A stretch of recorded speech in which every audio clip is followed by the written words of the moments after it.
Porque o whanga mohe ngahi tala whatapu ko te whatapua pe me hen. Talangata te au whai ki tua o ma o atu ka tā mua e whainga maari e koe ni ke o atu ai o mo polokalama koe te whango SAIONE ai a koe heni. Pe ama whai whikau Salesi Vaka pe me sene Australia ke ma whahoko atu e tau polokalama koe ke hewi ke ni.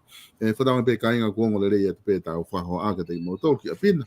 Pe koe ngā pe ko whewhea pe tu uku ke lawa whanangoa e tau polokalama koe FAFANGU SAIONE o tata le rei ki mo tolu ko tope o mo o si lava I lotoni ke tau kau whataha e polokalama pe mo ki mo tolu ko tope te mo toki mamata I he polokalama I ha o whainga maari e ne pehe ko loto foki o tata le rei whaifkau Salesi Vaka ki sene Australia tata le rei ko whaifkau wike taha ki u hokot ke polokalama FAFANGU SAIONE o ku tau whamalo pe ko hinga ku tau wao mai ke wike fo o koni tau ke mau pe mana vai mo ui pe mo ofa e o tua ka te tau tolu lava ke wha ata mo whainga maari ke tau whahoko polokalama ko ni ki wike ni pe ku tata le rei ko pe hake whaifkau ai ngā we pe me sene Australian pe hake family pe mo tuunga o ku iai I Australian malo whaifkau Io malo bitsolo ma o whainga maari pe ku o ku koe tu koe taimini o ku nai la lahi ane afi solo pe a o pe koe ki hafe e tolu foi mafuri pe e a whakafoki wha o angi mai a malohi o toi a ki stomu ane po. Koe. Pe kai ngata I he me a ne malohi e matangi pe toi lolo moi fu lo vai ia o lahi ai mafuri kani ai he me a kai toki fono ngai whare mahagi mei koe whanau ware koe whanau koni tau tolu tau wha hange o nau fofonu hau whataha moe hafo nau iho pea I he whainga mafuri whakafok wha pea e solo o ku ki taka whakatu tā maki au pito I he whonuan. Pea I he pokpongi ni pe o kula mai ka ku fuke iongo pe mo koko toki hu mai ben mei tua na la nofo tue la. Ke mau haki o ku ki maa whana. Koe whamiri solo ku ne mahino pe kia te au e mau tuku pe ke lue mai pe ai whamiri he mahino pe ka te au o kia e mea o ku whai, o kia e mea o ku pōpō uri he wā o e ngāhi whetū tāki. Koi. Ka hange ko e ta polokalama me ui ko sina ku talatu whok tu pe ke mau lue pe manatui nau talatu te mau ose a bongbong. Koi. Ko uhi ko e whakaloloa whakaosi a uhinga mai tiwa ki ai. Pia nai kai ke huanga ho as ka tu pe ke mau lue pe pe ko uhi pe ka ose mateu teu pe ko uhi ki hatu unga ko hae mea te mau au ki ai. I he tu ko e taimini ku mahino ko mama mai e foi palo pare ma solo pe te vilave ki ai ko hinga he mahu inga e ta polokalama foki ko uhi ko e palo palema o ku hoko i mamani i he aho ni. Mona. Ko e palo palema na e whakate fito ia pia mehi ata e insua, ata e hotere, ko e palo palema na e whakatupu ia me kautaha builder. I'm gonna te teo ke nā maa whai na ke manatui nau talatu na e assess ki mua pia osi pia o mai e nau ripoti na mana kai te kai ki talanoa atu mea whita whako ia.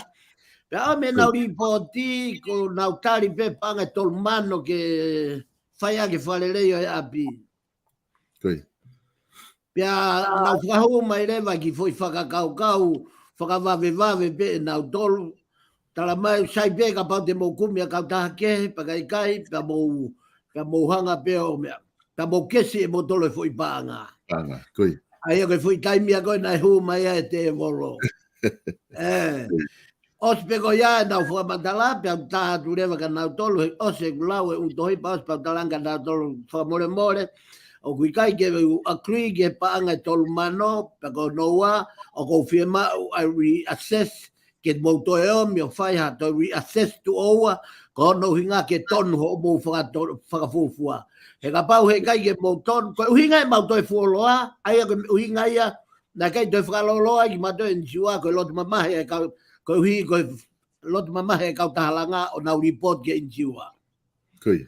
Ai pa ko o si vete foi pal pare ma neafi o na o mi leva to reassess ya o se na reassess ko ya pa ba whakangongo he taimine foi wike ua ko no inga ki pa hange ko tatala noa e te tala lue pe no ko te reo au ki kismasi Mona. ko pe sai le pe family pe ospe ai foi reassess ane afi ko tunga ko mau ya he taimine ko na to ta mai mea na to tu mai ki september aho hiva. Ai ko ne no boloia ke whakaloloa whakamahina ka ua hange ko fui whakaloloa ui ko si ke whakaloloa pe fui a tolu ka lele pe family sol ka fa malo feskau ke ongo whawhiwhi ai aku mahino mai ku lere pe family ne ongo ai ngahi mea kamata ke hu mai te volo aku tau whatongai pu pe whakau he taim lahi o ku lahi hu e te volo he mea ka whaanga o ta tau pe i whahinga re volo pe i re volo he pure anga ko re volo o kolo pe ko siasi pe ko family o folo whaalahi hu e te volo wai tau lapo hamea ku nau whaalahi hu ai he paanga ka ko tui ko mea ia ku nau manako te volo tama kene atek aki tau tolo e kakai o mon pe di mote solo ko paanga o kuaka me ia e kovi ko dobe moia nga hala ko dobe na ko hi ko ne mahino pe tu unga paanga ku ilalo he otua ko tonu me ko te ngau e ke paanga ko alo ke pe paanga he ka te otua e hala pe me kamata ke neos ke neos mo ne apito ko fa ficar ko tu ku fainga mari apito ta fa ko ya pe ko ngai ko lau ko os mahino pe de mo Christmas mo do he hotere ta uni tu ko ni ko tu ya que solo de uma de da programa fa sta pe da do me hotere he ta un he tu ko na ko na ko ana alo pe mo hange pe ko ke loto ke fa mo la aga ko hange alo pe mo ene goya solo kono sai pe foki to la ya que no to wende mo ojo mai que la ya nge kreni to fai foi ma furi be e a solo de Africa ko tu i he palakani o longa o si o hif ke McDonald's mo Kentucky tu be hotere o tu takai u fare kai lalo Kau mausio hi fope foki me o lunga ki he kiu ko he McDonald's, kiu he Kentucky, kiu ate o Borders. Pea koe u pehe loto pehe mea he. Foi haki ai uha. Koe toi foi kirei mieni e ta. Ai aku o ko hake ko lau kai mea tau feturi pe fe auhe u hapa mo krei mi po fe Ko hai vai vai. Hai malo hi mo vai vai. Goia. Mone au bito. E fa ficar ko tu mahalo ku fa fofa pe ta fa tala no ki ngahi me ko ni he ne la pe o mai ngai fa ka mo ui ta la pe o ako me ta ba ia tu ki anga mo ui o ku hange ko lau ko me aku kai ki ha ta api ma ko hiki ho pe o le pe hiki ki e ko fa ko ni tu ko ni ta ni mi mahina fo ke te au ko ta POLOKALAMA ko si na ta tala na ta tala noa ke kamata anga ko POLOKALAMA FAFANGU SAIONE te koe ngahi vi tsone na makatu ungai ta whahoko asi mai whahoko POLOKALAMA ko ni i mehe tau ko si o lere mai ai POLOKALAMA he ngahi vi tsone ke na ke tala no ke ko ti ko te piko ia i fo i video ko la te ke tai na foki ki ai pana te foki ke ngahi video ko na matala whakai ki ai ngahi vi tsone pe mahino au pito ko hu mai fo e ta Afrika ngahi vi tsone na hu mai he ko ngaloto e ta lere ko e ta formatala ngahi POLOKALAMA e ngahi te fto whakau kau mahu inga porque ha va kai ke e fola ke ngahi te fto whakau kau ko ia pe da mai ke ko si be ia e whakau kau ai me mai tataki ko na fai he la mari ke wi ko si e POLOKALAMA ko ia o ku taimi ke fai hano te whamana tua ngahi vi tsone makatu unga e POLOKALAMA FAFANGU SAIONE ia honi ko o tui pe ahoni te foki pe fai fikau ke hoko atu ai ngahi te fto whakau kau ko ia na fai ke tala noa ai ia ko tu ko ahoni fai fikau ko ai whakau kau ko lot ke hoko atu ke tala noa ahoni ko ia ko fo apa pe ko ha la ko fola ki he fo apa ko ta ngahi fo ia asi he tau e tau ngahi ulunganga whakatonga mahu inga aku bala ke tola ku asi he tau wha i ka veikola ka koe hae lau e fola pa mo ni tala noa ko ia ki he wha apa mo mahu inga ko ia ka wha apa pa te utuku atu ke koe whaifika ia malobi do solo pe ko fofeta ki ke tamai alo mo lau mari ma ni ko hi ko ne whakata ki tau e whainga mari e POLOKALAMA ke ta foki mai ko hi ko tuunga o e whakamama o ku whai e fola whakaulunganga whakaimo ui ke tau tolu whahinga e tangata pea o ko whiwhia o pita whainga mari e ke tuk mai ka ki mua ia solo o ko whamanato atu pe o i hekai ki to hanga tukuange whakamatala i he fulolo ko hinga ka whamanato atu na to i he wiko si e ta whakamatala ngai misone ai foi misone taha koe ka tupo wha koe ke motu e fuka na ke mana tui be no ahia ai tunga fuka koe i nuku alo wha o ku motu e fuka tonga o i kai ke motu o tō tau o tō ki lalo ke kere kai motu tau pe o tō ulu ki lalo aia koe foi whekau whokia ka tupo wha pea moe foi whekau ki a tupo nima e ua uluaki o e whangau popula i kau tutu i he tutu ko o nuku alo wha he kui kai ko ha koe tutu na e whai ko ia koe whina ngā loia o tua ka ia ha mea toka kia whina ngā loia o tua koe mea ia e hoko pea o ku ata e taha ko toa pe ke ngau e ke o tua o ta tau pe i he kakai maa oni koe whiri te mologu o toi e vilo hake pe hanga pe o tua o ni hanga whakata o hange ko ia koe ngahi whaingata ana e hoko ke kakai isileri a silia fitu o wā nima walu no i Papilone a taki ko ki nau tolonga whangai popo. Koe mea ta tau mo ia na hoko ke tutu ko nuku alofa pia o ku fuoloa whatonga i ne whai ai ki vei pā ai kau whanonga mo kau mamata pia mo nau tolo Facebook kau ki kai ki uwhie kau au ki hata whaagi koe ku ta whatongi ape taua koe tala mo oni koe visone. O kui kai koe uhinga e tutu ia koe kakaina nau whai e tutu. Koe hau ai o tua i he whanua koe uhi he koe whanua nai whai ai kovna nite pia moe o tua. Pia moe foi whekau e tā nai mahino ka te au na ke mana tui solo nai omi whekau koe ni koe whekau ka tupo nima. Koe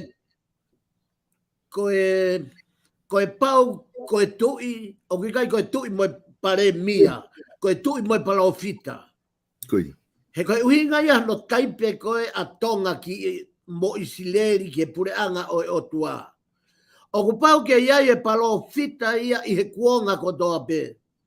Pena ea o bea isileri ia palofita e ua, palofita e tolu ki he whanua. Ka ke whakatonga e mafa e palofita, he koe palofita o koe tokotaha tala whekau pe ia o tua ke whanua. O kamata pe me tu i ho e no pere o au ke kakai whakapure anga. Whia maua pita palofita ia ke ni whakahoko mai e ia. Whakatoka nga e ngai tukua ki koe ni o alu koe ni koe hange o au ke kau take pure anga mo kau nima toma tau e tui. O kui kai ke halai ai e tui. Ko hana uhinga e ni. He kua os whanongonongo e he ui o tonga talu me komnani te fie mau ha palofita ia ke tuu he kuonga ko toa pe. Pia na e palofita kuonga ko toa pe ko hile na hao fuoloa i. Koe tuunga koe o kufaya e ke au ni he kai pe mau hano mooni ona solo. Kai oua ko nau whakakaukau ke ngai whikau ko ni nai tuwange mai. Fie mau ha palofita e ke ta whake tui he koe palofita pe te ne pua ki atu e pea mo e nae ai o tua. Peka pau he ikai, koe tau whanonga pe tau tolue ke wa i hala moni kananga ko pe e tonga ko tau wholau ki pe. Wholau o tau mua valea. Aia koe kai whekau e nai ngā loi me wiku o si e solo ko hono i ngā ke whakakato at pe au ka fulolo e tano whai. Koe whai kata whoki mai ke ta POLOKALAMA hange koe ia koe whotu whakaukau ko ke whai mai e solo ko uhi ko mau inga o e whoirea ko e whakaapa. Ko e whoirea ka nie o ku tao ia e tonga whakapipiki he nau ulunganga whakawhonua. Ko e whoirea ko e whoi ulunganga whakatonga. Ka ko ikai ko e whoi ulunganga whakatonga e solo. Ko ngai whoirea ko toa kone o talere ai, ko ngai whoirea ko toa ia ko ulunganga ia o tua. Ko mea ia ke uluaki mahino ki he kakai lotu, kau karistiane, ko toa pe, o tatau pe uri, palangi hina, pe koe brown, pe koe hape matakari mamani.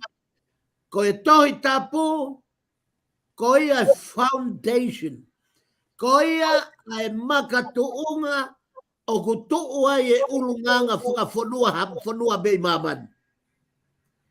Ngata be i he kau kom niusi, o nau whakawhepaki e toka derine ko ia e toi tapu. Ka koe hui, ko ngahi rea, mo ngahi whakakaukau na ta tukutuku mai, ko e ngahi pou ia o e konistu tone.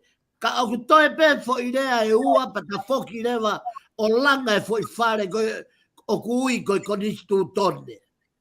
Ai nei huinga ke ai tung whonua. Koe ta mea whae tai miniko no tō e ngai pupou. Te kai ke ta langa e foi whare. Koe ne taimpe osi ai foi pou e taha ua. Koe taimpe ia o e kawako. Toko hongo fulu maua na hifo si sua ui. Ja koe ne taimpe tuu ai foi pou ko ia. E taha wā kakato ime. Pata langare, ta whokire ke konistu tone, o mai katoa e kupu, o e konistu tone, kono ulunga ngā pēna o mai ko e mea ko uhinga kia e ta whakamatala. Koe whakapapa. O tauhanga e tau tolo to o halai, koe whoirea koe konga ia ho tau ulunga ngā whakawhonua. O ki kai ke tau lama kai haasi koloa ai o tua. Koe whakaapa, koe koloa ia ai o tua. Pea ku ata ia ke whanua ko toa pē ke nau mau. He os whakta e totongia e sisu e kolosi. Uluakia, kono wā. koe whakaapa. O maari e ne tuu e toi tapu, te uhanga o atu ngai potu tohi koe ni solo ke whakakaukau ki ai, koe ngai po i potu tohi koe ni, o kui kai ke te kapante ke komi mo haao e toi tapu, koe ngai po i potu tohi koe ni o maari. He koe fo rea tatau peo whai eksoto, aia ko mo sese ia. Fo rea tatau peo whai te talo nome, aia ko mo sese mo ia i he lao. Pea mo e toi whakaha, e koe visione koe asione he mot maka i pāti mo si. Pea mo efeso, vahe ono, vesi uluaki, vesi ua. Pake nofo whakakaukau angeki aiki e solos. E kisato mai wanoa vestaha wa. Whakaapa ki ho tamai pia mo ho whae.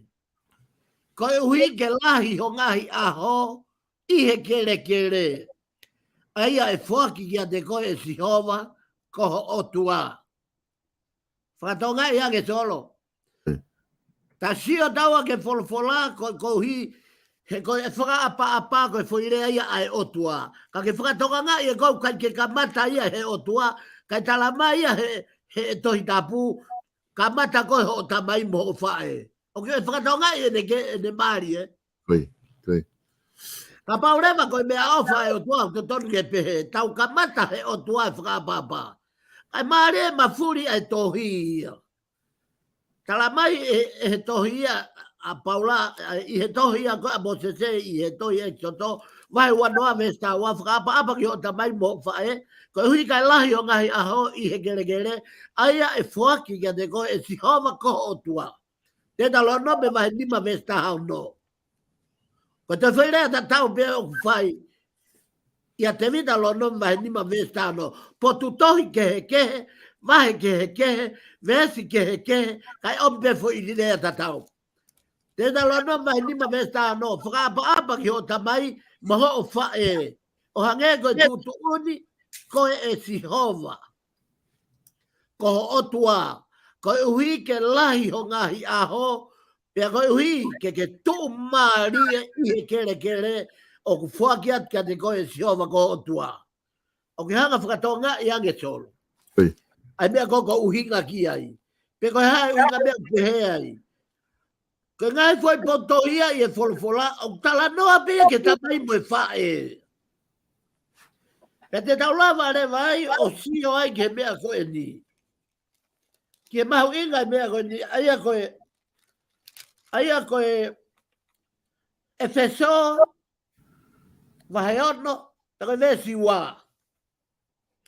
Whakaapa ki ho tamai mo ho whae, koe uluaki wheka uia, o ku ia i hono tala o whā. Ka ke monu ia, pia ke nofo fuoloa i mamani. O seunga ngai foi potohi tolu ko ia solo pe. Koi, seunga. Ka ke whakatonga i ake. Wai ke tala noa i ke ulunganga e otua. Ka tala noa i he foi ulunganga koe o e loto family. Aia ko foi triangle tolu ko ia. Aia ko tamai, ko whae, ko whanau. Hau penga i potu tohi mea Mosese whakamutua. Hau mea me he ipseli me he tohi efeso. Whalute katoa penga i foi potu ia no fope talamai. Whakapapa ki o tamai, whakapapa ki o tamai, whakapapa ki o tamai, whakapapa ki o tamai. Pea moho whae. Sai. Ka koe foi mea en solo. Foi mea ulua ki ia. Koi. Koe tau whakaapa ke tau tamai mo tau whae. He koe tau moui, o tau moui i he materie, tau moui mamani. Pea ko mamani, koe maalunga taha ko tamai. Pea moho whae. I he tau nofo he materie. Koe uhinga e potohi. Ka mata koe i mamani, ho whakaapa, mo whakaapa o tua. He ko whakaapa pe ko tamai, ko ne osi e lau ai o tua. Ko o ilo pe ho whae, ko ne osi e lau ai o tua. Hanga whakatonga e pere ngese fo irea koe whakaapa. Koe whakapapa ku ne o mai e fo I tā pua ki whakapuri ko ni tolo. Ta koe tau mo ui fuoloa he mama ko e ni. Ta ku uhinga ia he fu mawhai o e te tangata eiki. Mari e? Koe. Ta koe e te ilo e te tamai mo te whae. Te au toki hangarewa e o tua whaloho to tau. Ke te mo ui lo e mamani. He koe tangata o tonu e ne whakapa. O ku tonu e mea o tui ia ki e doi tapu. Ki he rea mai doi tapu. Kamata ho tangata eiki. Kamata ho tamai. He koe ho o lawai pe a ho tamai whakai mamani. Koe mahino ia ka koe ho tamai whakalangi. E anga whewhe ke kamata mei langi. Osko iau kai ke ilo koe e toko tahana ke tupu ai. Mama solo Koe. Ko mea ia ko nofoko o sia koe ki ai ki he umahu inga whakaapa taku mo oni mea. Pea hai rewa mei mui e otua. E wheso. Whakaapa ki ho tamai pa moho whae koe ulua ki whekau ia o hui ai hono tala o wha. Ka ke monu ia ya ke nofo fuoloa I mamani. Soangi, mo I fuoloa ka wai mamani pa ke nofo I mamani. Ko no inga pe taha ko o ilo. Mo whakapapa I ho tamai. Ko e rea beia mo sese me he tohi koni koine. Na talau koe mea exodo. Whakapapa ki ho tamai. Na mo whae ko uhi. Kai lahi ho ngahi aho. Ie gere gere. Ai ai whaki ka te koe sihova ko tua. Ta koe whai whaki a sihova. Ke tau mo I fuoloa. Koe mea au whaia me o tua. Ka o whakate fito pe tau mo I fuoloa. Me e tau whakapapa e tau ongo madua. Mea bea kurea kia ia mosa se tohi te talono me vahe tahono. Hange tala noa whakaapa katoa tohi tapu ia ki tamai pe mo whae. Ka koe ilo, ai mea kau mai o tua. Toki kau mai o tua he mea koe he whakaose vesi. Whakatonga iake. Ulua ki kamata me vesi, tamai mo whae, tamai mo whae, tamai mo whae. Pea osi koe apa toki me mai. Kai lolo aho, kai lolo aho. Ai aku hinga ia ke he tau mo ui. Ai aku mea ko si atu koe solo ki he fo I mahu inga o I whakaapa. Hiki mai rewa fo I whakaapa ko ia me he loto family. O mai ari I hifo he lotu. Ka ne tuku hifo pe he tua ia ngolo he lotu ko ia me. Ka ne ta hiki atu pe ko tuku hifo he pure anga ko ia me.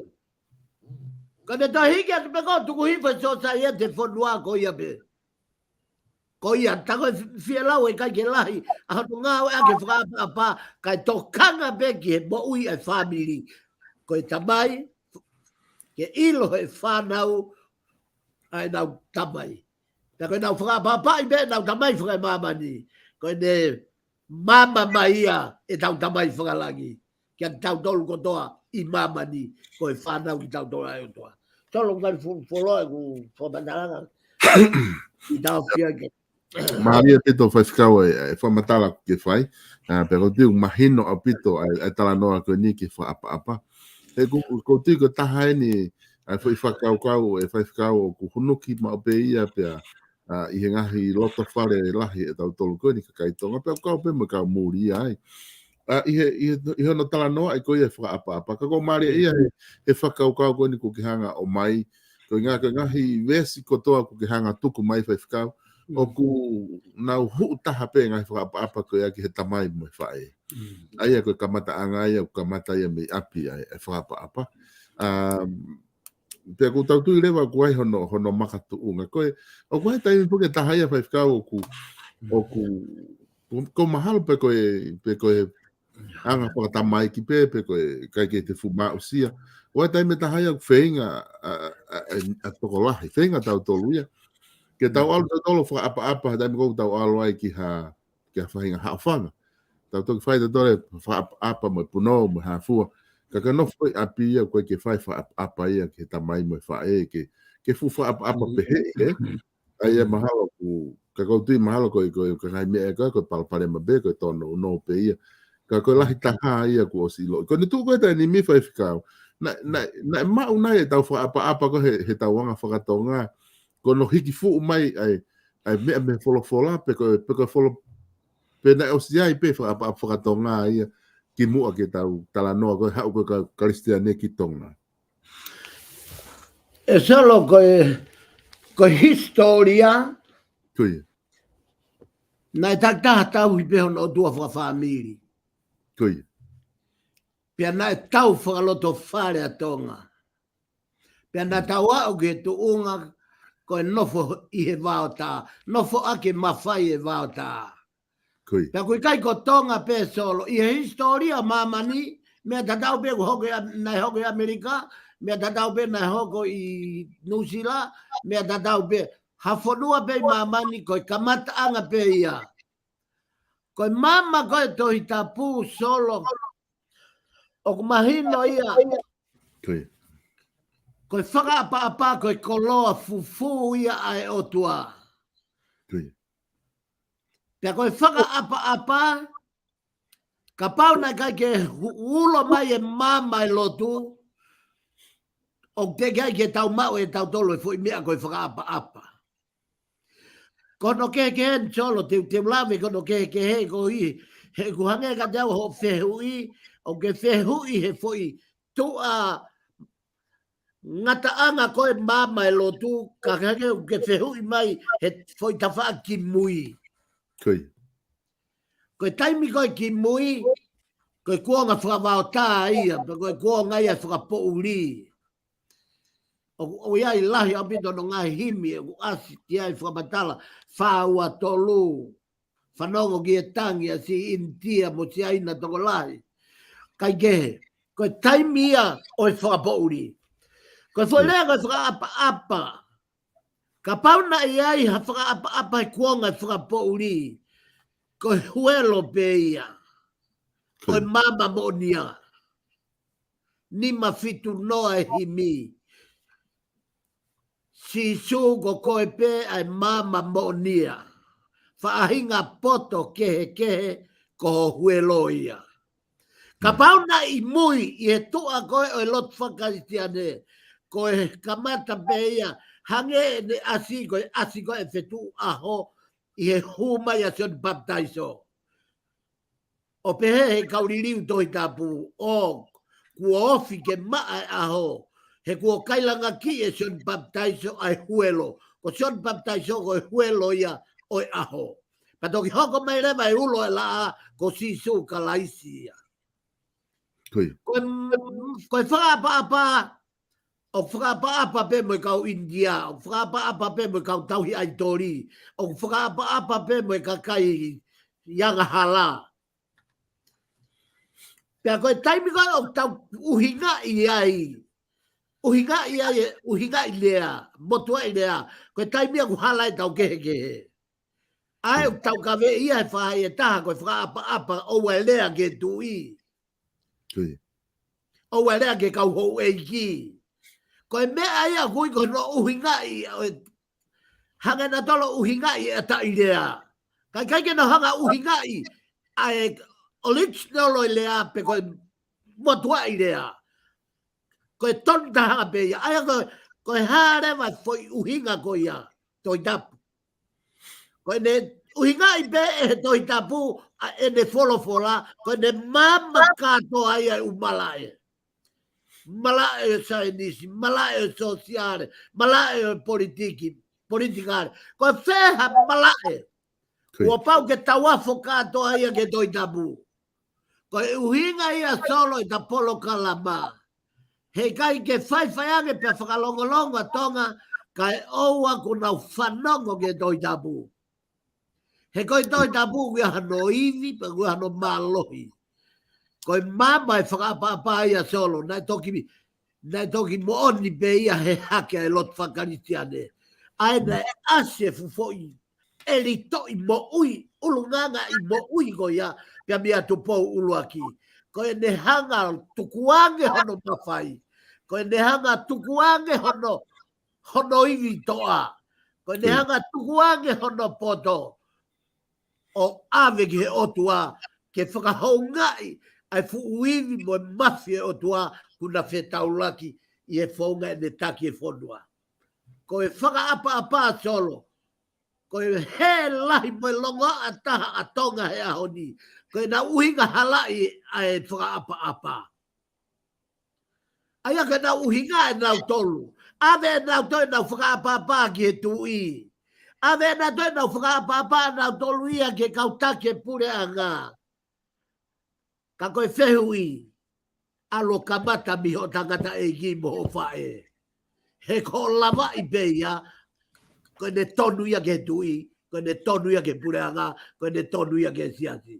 Peka pau o kuri aki a teti mo mami ka ke alu ko whai ke tui. Heri kua pau solo. Vai ficar o mahina o bito fa matala o mai. Koe fehu hene ko mai o Costino que o atu que te koe ka kimo que wafi que fehu ya Costino. O koe ai me hene ko alwa que whakaukau o maari fo que fa matala que hanga o mai. Ko no fo peo e whakaukau koe ko que hanga o mai. Ko tala mai e folofola kamata fa apa que ta mai me fa e.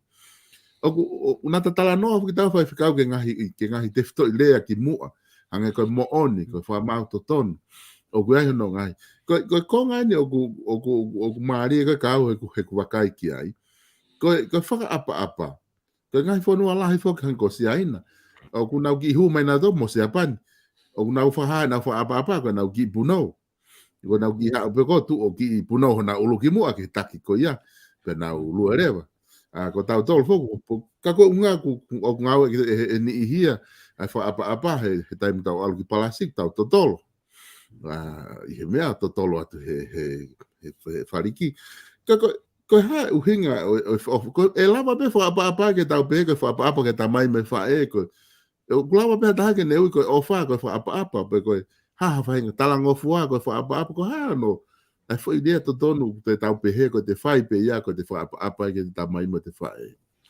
Malo solo. Ka wana feu mari o ke fai. Pea. Ko hi ka kuia pe no tari no solo. Kuia. Ko uhi ko lea ko ai fola. Ko ofa ko ne osiki ai lao. Te tanto e lava fe solo che tau hakure mai pe ko fe ko ai whakapapa ke ta mai ko fe whakapapa ke pae fe whakapapa ke tu I mo ho e ki mo no pere tala mai e fola ko e te lava I pe ofa ko e te ko mau pe ofa he ko sino ofa na ta polokala mai ko o tuaia Kuia. Ta koe te mau pe o tua. Hanga he o tua whakaau e te whakaapapa ki e te itu ko toa pe. O ku ke whakaamu ke au ki ai. Mario. Ta ka pau he kai te ke maua ofa. Koe pau ia gana ta tala noa. Whakatongai, he koe uhinga na pia tai te talere ngai polo ke he ngai fwoi pau e konitu tone. Koe ne osi pika patalanga rewa whare. Koe taim ka te tahau ai koe o toho mai o wha. Toho mai ka taki, toho mai merino, toho te whakapapa o talanga aki rewa fwoi whare o kui. Koe konitu tone. Koe lao ai pure angatonga. Maria lah habito pag mahino fai ficau mahal ko tali be yang mahino habito ke taha ko to ma be ofa ko ne kano kato ia fa apa tala no ki ai ki tamai me fa kau hanga mo o ato fi ko ni ku o mai to taha ko ni ne o mai Costino fi ko ni ke ki fe ia to ka te hulu e to pe ai o ku o pe fe ko ni fehu et mo ke tanga ai ki fai whekau, pe o whewhe ene sio ki he tuunga o iai ai kau fai whekau. O ku nau whepaki, ma ngai kulupu whakapolitikare I he ahoni. Ka au ku nau whekolo aki he ngahi ahoni, pe au kai ke toi whakaapa ai ongo ta whaaki ia. O fulu ki wanu ai wheta aki. Malo fai whekau.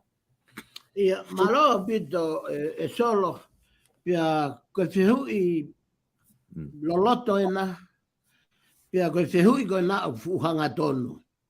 Koe. Ka koe mea iau tau whenga ki ai hanga tonu. Tau whie mao e fua vai hanga tonu. Koe tōnga koe kui ai e kau whai whekau he ahoni, O na nofa na tolia I he foi platform o koe o e historia o na hiki mea tohi tapu. Pea ku tonu beia solo. Pea ku tonu beia he koe lau ia e folofolo, pea koe tohi tapu ia. Ka koe ila foi mea o fai ngata a solo. He koe tohi tapu koe foi historia pe koe platform ia o e mo ui whakaulu nganga. I kai koe ia solo. Pea kua pau ke whakamatala tohi tapu ki a foi mo oni, pea pau ke tauhanga ngāwe e foi mo oni ko ia. Ka pau ke whakamatala mai ke ulea ka tupo wono tapu pea mo e tui. O kuia e uhinga ko ave ai ki ai e tala noa whakapala polo kono hinga. He kauka ave ki lalo e tala mai kai whewhea mea, kai whewhea mea. Ko hika pai o mai he toi tapu ki o kia a tono no a tui tapia mo a fio e tui whaka more kau ngau e ake hono hua wha. Kua pau ke o alo rea ki ai. Paka pau he kai te o alavau o alo rea ki ai. Tala mange e solo pe toi mo ui e ku malanga e folofola pe i kai. Hei kai toi mo ui e malanga, hei kai ke toi mo ui e malanga. Ko mea rewa ku hoko e malanga. O kuia koe malanga whakawhare. Pe koe malanga whakalao, pe koe malanga peia. O whia mau ai malanga ia ke mo ui. Ta koe mo ui ai malanga koe e solo mahalo e ki mahino angi whakamore ki Augustino. Ko hui ke loloto koe ne whehui o ko whakam koe ki whakamete vete ke mamange sai. I he tohi maa ke vahe, ho fulu maa wā kia vesi. Ua ono ua fitu a walo. Kia e rea koe ni solo. O whakatupu ia e kere ia te ia pe. O fua whakatupu ai sino, hoko ai moto, pe hoko mai ne foi koane. Solo koe foi whakatupu e he moto,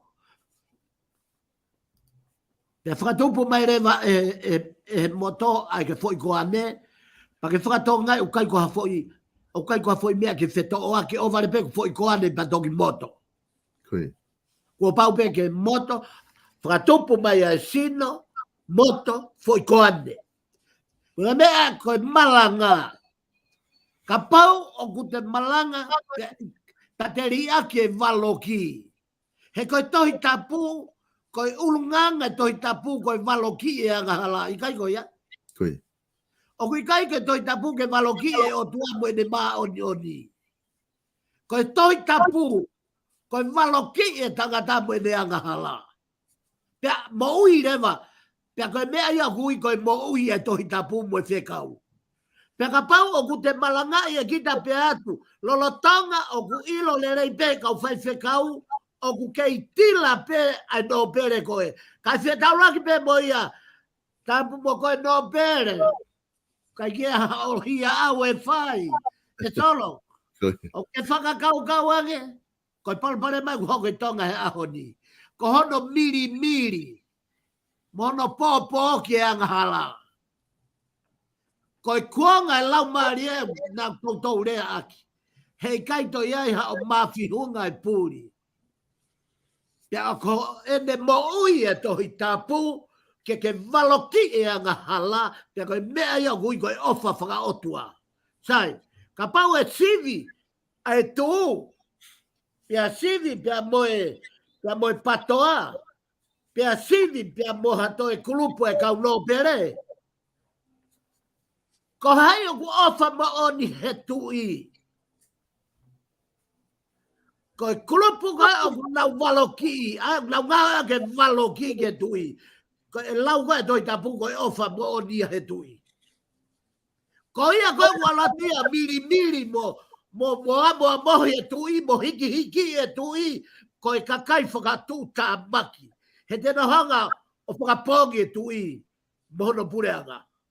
Ma pia mahina o whapatala e solo, ko hi koe whehui koe nai whai masi, pia koe o whakamaa opo ki ai. O si ui he lau maari e me kau whakau he ahoni. E la whakau whakau kani o nau whakalongolongo. Ko nau o saula ki nau dolu ia. O sto e pani ia. Kakai whakatonga ngai e koe mea koe ni solo. O ku mo ui mai ai pani ai o tua ia I he kakai tae I loa. Hu mai e kakai whia waki. Hu mai e kakai tira. Hu mai e kakai tae ako. Hau nau tolu me mawhai e o tua. Kana o hinga, he mai whakalongo koe ke au ki whe. Pea ka pau ka nau longo koe o au ki a taimi ke whai aha tau whana. Ko whe ia kau whai whe kau. Ko nā tau tani ke uraki o te mua mai hono puhi. Solo koe utaria ke whe ui, koe kau, o tau ia tōnga whakatu tā makilahi e haoni. Pea o ku kau e kau whai whe kau, koe whahinga mō tolo koe ne nau malanga e wholwhola tae o. Kau tala no atu solo, ke tā puni aki e ki whoi whehu I koe ni koe a Augustino. Nang malanga heni I equal pen. Koe siat whakatahataha. Tai men nau kei malanga I siat whakatahataha. Tanaku malanga I he whakasotoma I siat whakatahataha. Tā koe, mai tā e se kei tariria o tala ke whaiwhekau pālangi, ke hao he koe masikoni e malanga pongpongi, koe tama ia me se asikehe, pea koe ne lea ana o ta e ufi. Pea kai whoke uilo e au, pea ola tau whai malanga. Lolotonga e ku malanga, ku tuuha ke whai whekau o lue mai. Hape koe whai whekau o kakahake ta whaaki, hu mai he ki a vahe, o hao tuuha ke lalo me he tuu ngā tātā I hake au ta mai whai sai beo malanga ka o te ke toe tā ki a wheidu. O te ke toe tā I ngahi siasi. O ke sio koe mahakia o e whaka au hahe a honi. Koe ta e lave ia. Ka iai hanga hala ha siasi o waile lea ki ai. Pau rea whoki au. Koe siasi whakatataha koe siasi o naulolo tonga whakasotoma na e tari he uawhe. Ai whakasotoma e siasi Uniting. Keilo solo mea nai hoko, nai tupe whewhineo hao tau whi malanga. Pea osi pe koe ne tau whi, pea u kore whakamore atu ki whai whikau, pea osi pau pehe atu, pea u pehe atu au ke siasi tau hiva tuku, pea osi pe koe ia pau spela atu himi, pea tu e siasi a hiva, tau pea whakamore kau kore atu ke whai whikau ke hao o whai e lotu. Solo, na kai ke toi lava a te finei a lotu. Kai ke toi lava kuanga fo irea. O se hanga he lau mareo polokai hono ulu. Ko ne foi mea pena ku whai ko ne pe mai na o loto mamahi I he tangata malanga. O loto mamahi I he tangata malanga. Pea osi e nere a ana pea u keresi au he kai ke lava ia toi whai a lotu. O ke taimi kai na osi ai pea u peha neva ki he fai whekau, ko hopo I lalo me tūnga, o tū he āwahe wahe, o si koe pau hike toi tapu, o tau te fai whekau o si o mai, me siasi. Siasi ka niwe siasi tonga, siasi kau tonga. Ilo he taha kotoa hen. O si koe pau peat ke siasi. Koe toi tapu, o manawa mo ui, pea kurea te tonu. Koe a honi, te tū I e fu kotoa be, I e wharelot koe ni, kau huki tu. Solo. Poi kau kakai maha koe mahina fitu. E kakai alua iau ki Gold Coast. Hiki atua ki Brisbane. Alu hake ai ki New Zealand. Toi vilo mai au ia I Newcastle pau hau ai ki heni. Po pe flight nau hau ai po ina tanu ai whaitekau. Ko hinga tala noa ma pe ke au ki ngai visione ki mua Kui. Na whama tala ki mua mate. Solo. Ko ia honi. O kuia I kakai a ku ui he o toa. Kakai ni ia tai ama nekina. He koe kau whai pekai au ni o no pena tolu ia mo. Tā tāna ki koloa pe mo tāna ki paanga. Ko whawhoke at malo. Whakapu he ku. Ea pa kone at ka au ki stino. Kone toki kakato bene te hui. Maria pito whaiwhikau pe koutu ia o ku ke tari rere e koe whehui I he whakau ko ia. Ko inga he ku Maria pe ku taramai pe o Kristino ku mahino o pito. ai tari ko ku ke o mai ke ne fehu i hanga tonu ku hanga o mai i he ka venga ko tau tala no ke he fa apa fe fika u kwai tai milahi o ku ai ai ngai me ia tau fra hoko tau la pe tolu fra hoko me a ke he tolu pe fa he tai me ta tau la pe tolu o fra hoko tau fa tongia he lotu be o fa mo ha fu mo ngai me ke he pe tau la fra hoko ku le ko to ape ko tu ko ni he tau tala no ke fa apa ke ta mai mai fa o ku malawa i he tau mo ui ke mo oni ai mea ko ia ke hoko ko mea mo oni ke te whaapa kita ke he o tua ko te whaapa kita ke hata ke ka ku ka ke te lawa kita whaapa ke te tamai mo te whai o ku lawa mo oni pe ko pau pe ke na whakatou whaapa loa pe pau ke te whaapa ke o tua ko pau ke te whaapa ke te tamai mo te whai pe ko te lawa kita ai taha pe ka tuanga at whaitaha ka te ai pe kita whai mea taha whaapa ke Malo pitolo pe ko kau ai fehu ko na e fehu I mahuinga au pito ko hi ke whawhaka mama me ai. Tui. Mana tui ai visone koe na tala ki mua koe ke toko taha ke alo to'o mai o tua ki mua ke whika ulua ki. Tui. Kai to'o e unganga whawhonua ave ki mui. Ke manat pe ki ai. Tui. Solo koe kuanga e nia ko whika nima, whika ono, whika hongo fulu, pe au ia whao e o tua ia he puti e ka. Mari. Solo, whanau mai kau talatka koe. Koe kuanga e haka kai e kuna urea hanga tonu, ke whakamoi e whanua, he kono revival hapa.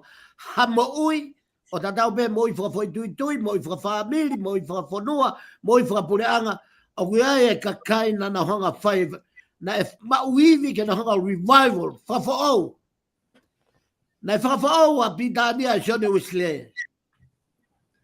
Na e whakafo a mamani e Martin Luther. Historia po e hafua. Ko mea ka toa peko de alu peo motua. Ka de motua peko de holo ia. Ko tau osi milini ume. Osta centurion. Tau o centuri whakataha pe mo e tau kamata a centuri fo o si holo e lotu. Koe mahina ni me motuan.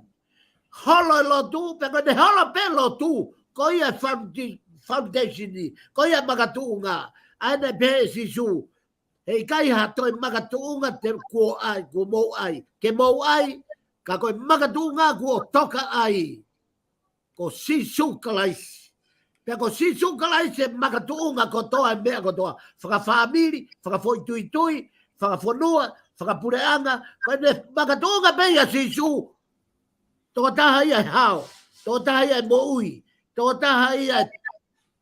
Kane whaia ia mea makehe age. Ka business. Toa. Kane whaia mea. He koe kehe kuonga nea whimo ya honi. Koe a honi koe minineu me who'ou. Ko tawao mai ki ai. Pea mo e senduri fo ou, pea kai ngata ai kau tau kamatai ai senduri fo ou. Sai, pea koe uhinga ia mea ko uhinga ki ai e solo, ko uhinga ko hako ai whai mea na ke uhinga ki hao wheu i solo, fo more ko uhinga o whakau. Ia, koe uhinga pea kuia pea kulawa pea ia ke tau apa pea ke ha mea pea taha ka tau. Tuang e tau tole toi ngā, pe whia mape ke tau ai kotoa pe. Ia. E solo, koe ne tuu koe tai mini, e mone lea ia e motua hihifo na ne pehe, e mea, lahi koe pui e fine motua, pe te kai ke osi eu pe mai, e te vita aiange, pe awar me mi fine motua aiang tuu mai he mana pape mai, no tā, ko haiki he. Ok, o tua solo. Ko. Whanau mai ka kono whapuripure o tua. O kia no fuivi mo ui, whaka mo ui mahaki. O kia no fuivi mo ui, whakatu maarie. O kia no fuivi mo ui, ke ta ofe mate. O kia no fuivi mo ui, ke ne whakalongo noa ia tonga. O kia no ivi mo ui, ke ne whakaauha tonga. Ke mo peu whaauha tonga. Ka koen. Kua pau ke mua ai o tua he te mo ui. Nari. Te hoko koe tangata, ngaui tangata. te hoko koe whai whekau, whakamoui ka tangata. Kai ke te hoko koe whai whekau, tāna kakai. Solo ka whawhoki atu. Mari a pito whai whikau ko tū mahino a pito. Ai whakatala noa o ta whai. Whai whikau te utuku atu ka te koe ka pau kuea mea ke loto ke whakakato i whaapa. Peto whai e peha whaama apa opo e ta Polokalama hea honi. Malo a bitolo, pia ko whamalo atu he mau whainga maria. Ko hi ke hange pe ko mea ke tokangi ai ke ta whabaa pope ta Polokalama ia honi. Ko fie whoki mai ke tohi whiripai vai whaves walu. Ke whama opo e ta Polokalama i he whiawhini. Pia te kai ke whama opo ko whamalo atu ki a te koe solo kai mai Polokalama, moho Polokalama. Mau whainga maria, pa ko whamalo atu ki he ke kāinga tonga ko toa pe ko na ua whea mai ki whainga maria e honi ke tau tala noa i he ulunganga whaapa ko ulunganga whaapa ko foi ulunganga ko foi mea ofa me he otua ka kuone hanga whaki mai mātau tolu. Pa ko uhinga ai otua ke tau kamata i api. He koe kamata anga ua ki apiako ia ki he ene misiona. Ka pau te ke hanga whakatoka ngai. Ai tuunga koe nai lata ai ki pētani ki a maata mo mere pia mo la salosi. Ko hi koe mahino ki ai ke alo whalerei ai tūkunga o mo ui mo mea ofa nai whaki ki e ki family. Tō ai monu ia, tō ai tāpuaki, tō ai mo ui fuoloa. Pe kia la salosi ose a hoi wha toi whaka mo ui pe ko hi ke hoko atu ene mo ui. I kai ngatai maata ka mata ke tōki tua ke whe kā maki holo i ngahi mea tāna ke koloa māma koe ni pa ne hanga whakatoni tonua maata. Pa ne hanga oange sipi ngai hono te hina ia mere tai bena hua si su pe whai te mere whanongo ki e wholwhola. Kai ngatonga ko tonga na koe pētania o otua. Pea ko tonga, koe puranga tonga na lata e otua ia ki tonga. Ahoni ko takatua e otua. Ko takatua e otua koe uhi fulahe longoa a, fulahe wherea aki, fulahe ulunganga ta e whakaapa-apa. Tau whoki ki e whakaapa-apa e otua ka mata i he te ongo mātua. Ko te ilo pe te ongo mātua, ko te ilo ia otua. Ko te ilo pe otua, ko te ilo ia e te ongo mātua mo tō family. Ka mo ilo monu ia o e ongo mātua, o uhinga sisu ke kamata ai mamani, ko uhi ka nehanga whaloho tau ki he ngu, fitunga fulu, walunga fulu, hiwanga fulu. Mo whakatonga e ahoni, kafe e mate he tolunga fulu mo, ua fulu mo, ko hono hinga, more whakapapa. Ko ka veinga loloto e ne whakapapa, ke whawhok tau tongi api. Ka mata me hene whakautua. Ko hinga tau mao e tāpua ki ko iau. Whiripai vai whaves walu, o pehe no whakarea he wholwhola. Ko e kulea whakaosi e kainga.